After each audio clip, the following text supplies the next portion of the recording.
Merry Christmas! At the end of the year, especially after Christmas, the priests of the Diocese of Kumba and the religious working in the diocese gather around their bishop for a family celebration. It is indeed a time for these co-workers to relax, to socialize and to celebrate amongst themselves, as hardly ever, given the hectic program of Christmas, do they have the time to sit and relax. The Christmas celebration of priests and religious and the bishop is always a 2-day event. Day 1 was Monday, the 29th of December 2025. The day was characterized by a very combative and interesting football match between the deaneries of the diocese. Kumba Town Deanery merging with Mundimba Deanery and Fiango Deanery merging with Tombel Deanery. With a large crowd of Christ's lay faithful present and religious women cheering the priests of the different deaneries. Kumba Town and Mundimba Deaneries opened scores with a powerful header from a corner kick driven in by Father Holbert Atem, parish priest of Bekura in Mundimba Deanery. They controlled the game, and despite the many substitutions made by Fiango and Tombel Deaneries, Kumba Town and Mundimba Deaneries held on till the 90th minute when a penalty was awarded against them. Father Kilian Agbo, teacher at Sacred Heart Comprehensive College Fiango and resident at Ntam, drove it in for an equalizer, and that ended the thrilling and entertaining football encounter on a 1-1 tie. Worthy of note is the fact that this is the very first time Kumba Town and Mundimba Deaneries are holding on to a draw. They had always suffered a defeat from their opponent. For many, this draw should be credited to the recent transfer window. Some players too surprised the crowd, who despite their age, they held on and played with agility, much to the surprise of the fans. Father Sebastian Neba, goalkeeper of Fiango and Tombel Deaneries, was awarded man of the match. It's very interesting, but my parish priest told me that I should prepare our catch. So we started some small training back in the parish. He's the one who encouraged me. I have an injury that I cannot play the ball. If you notice, most of the balls I kicked went out. So the secret was my parish priest. That's what I would say. And then the encouragement of the whole team. They encouraged me and said, go on, you can do it. And it turned out well. We thank God and we thank the whole team. You know that sport is one of the aspects of fraternity among priests. We engage ourselves in many other activities, pastoral work and studies and all that.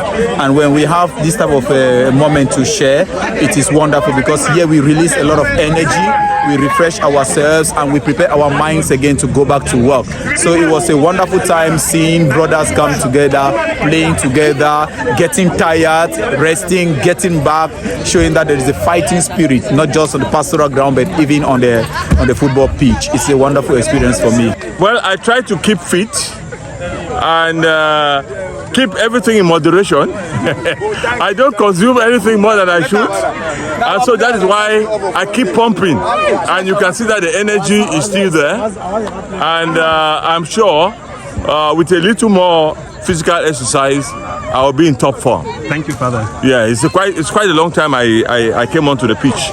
So today I said I should try it out, and I'm very satisfied with my performance. Thank you, Father. Of course, when you do sports, it's healthy for the body, and you see that most of the priests who have just been a year old in the priesthood have put on a lot of weight. So I think that we may even have to organize more of such games so that they can shake up and get healthier.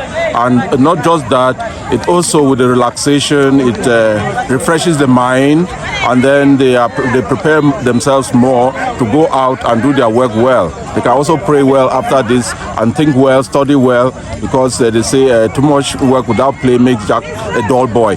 So I think that's a good opportunity for them to commune, play together, and of course also entertain the lay faithful. It was wonderful.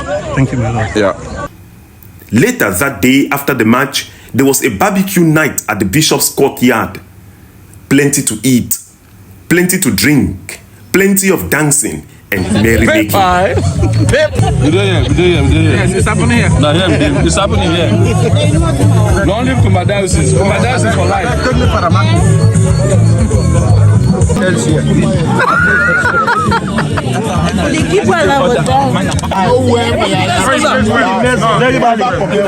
Compared to Onana. No. Onana can be very good.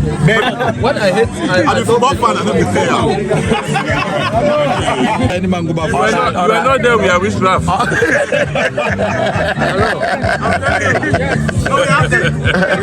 What a blessing.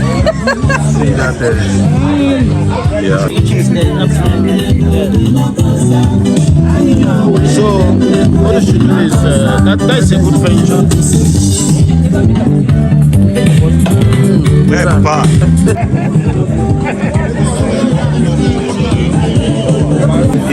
She don't see the edit. The people are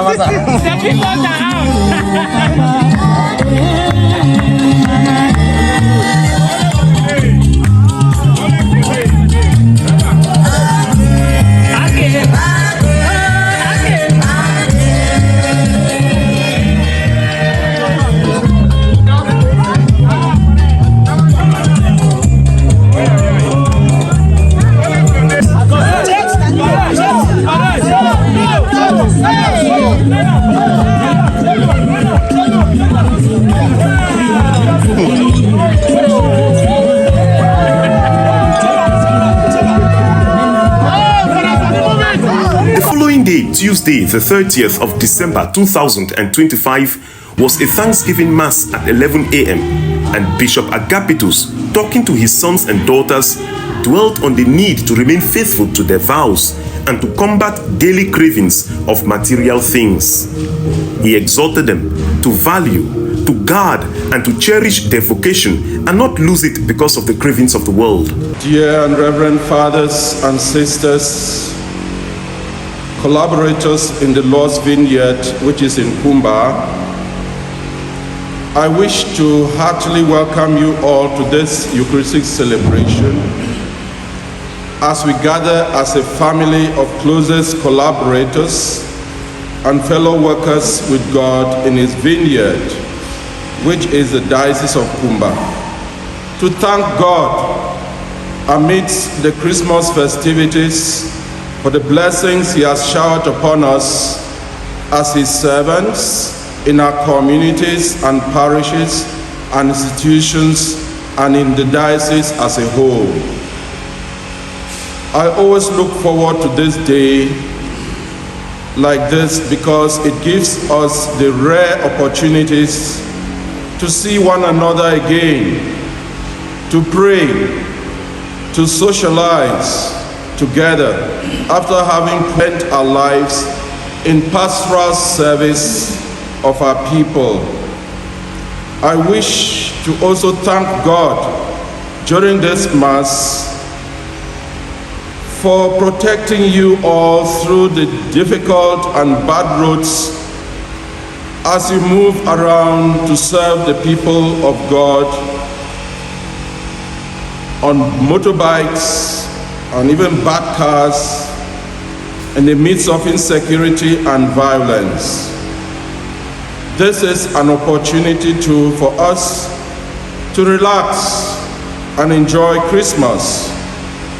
It may be the meal we shall have today could be the first good meal or relaxing meal we would have gotten since Christmas Day, because we have been busy running around to serve the people of God.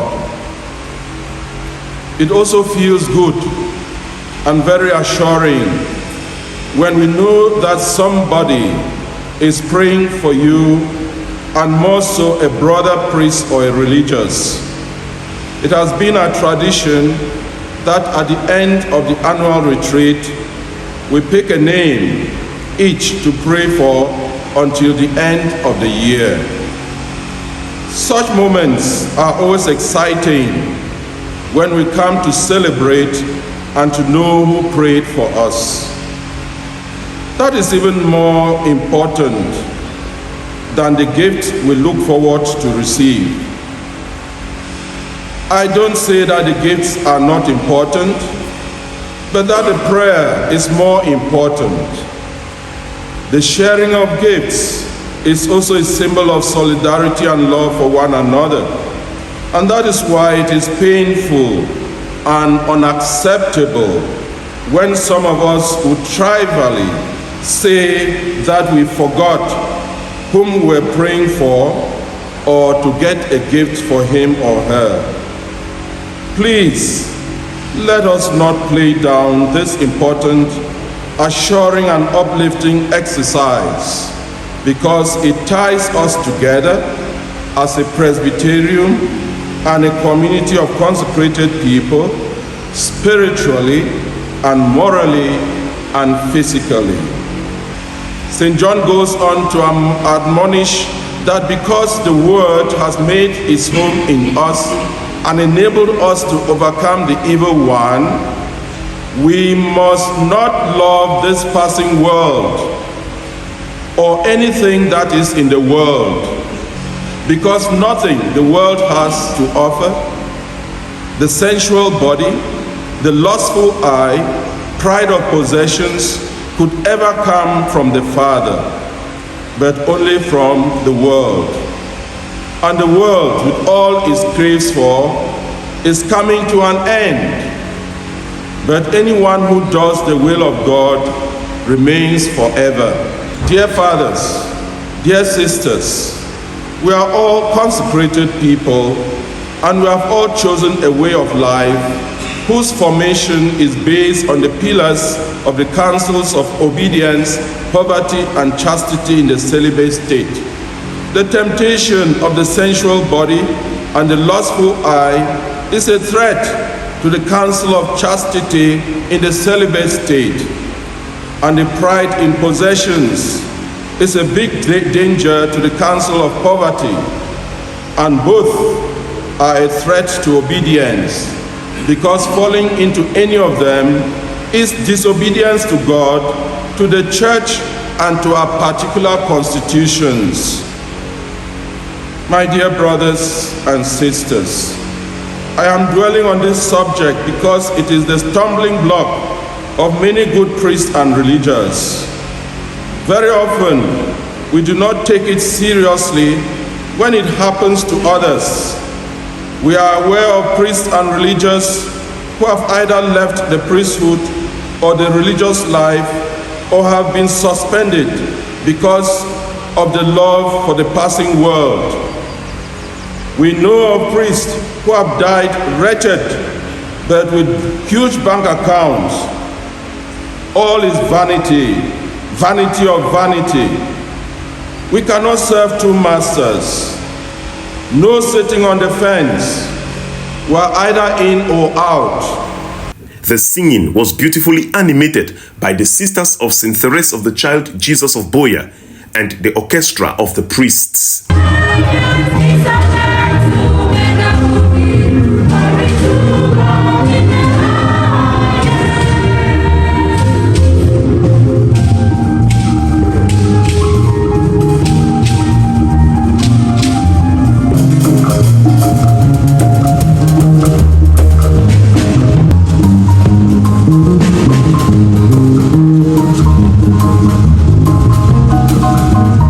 Before the final blessing, the new co-workers were introduced. Priests, too, who had returned from studies, and those on holiday, and those serving out of the diocese who had come to celebrate with the bishop, their brother priests, and the religious. This second day is also special because prayer partners are revealed and Christmas gifts are given to them. It is always exciting as everyone is eager to know who prayed for them. But guess what? Everyone wants to know who the bishop had as a prayer partner and Christmas Valley. This is often described as the priest or religious of the day. Everyone is waiting in anticipation. This, it could be said, is the key moment and high point of this exchange of gifts.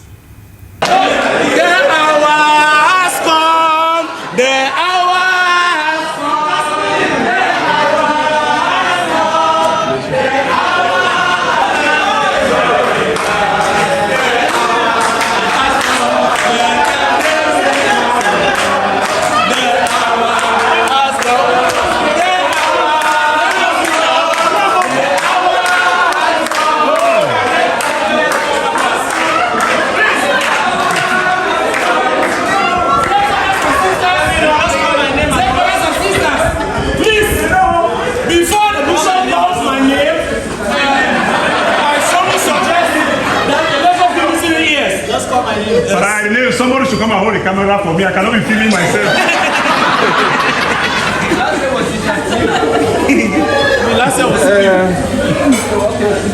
Reverend Fathers and Sisters, when I picked my name, I mean the name I was praying for, that's my name. Yes. Let's be very clear. Yes. So when I picked that name, it ended with Njume. Come and hold the camera.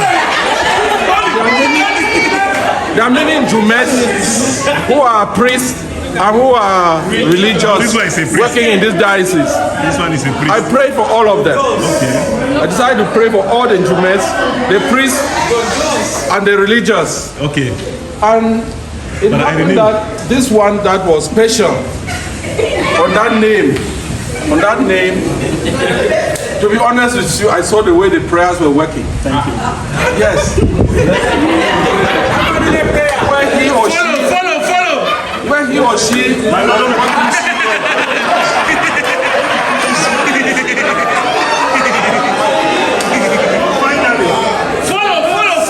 no, where he or she was working, I could see him or her putting in a lot of interest, and everywhere you see life. Even yesterday, when we were having the party, the way he or she came in, with the dancing. All the instruments should stand. Let all the instruments stand.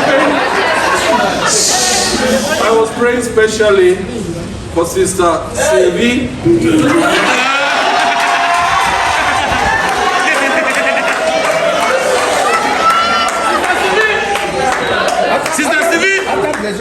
Another key moment during the exchange of gifts was when the name of Sister Thérèse Marie Epier, TM, was mentioned.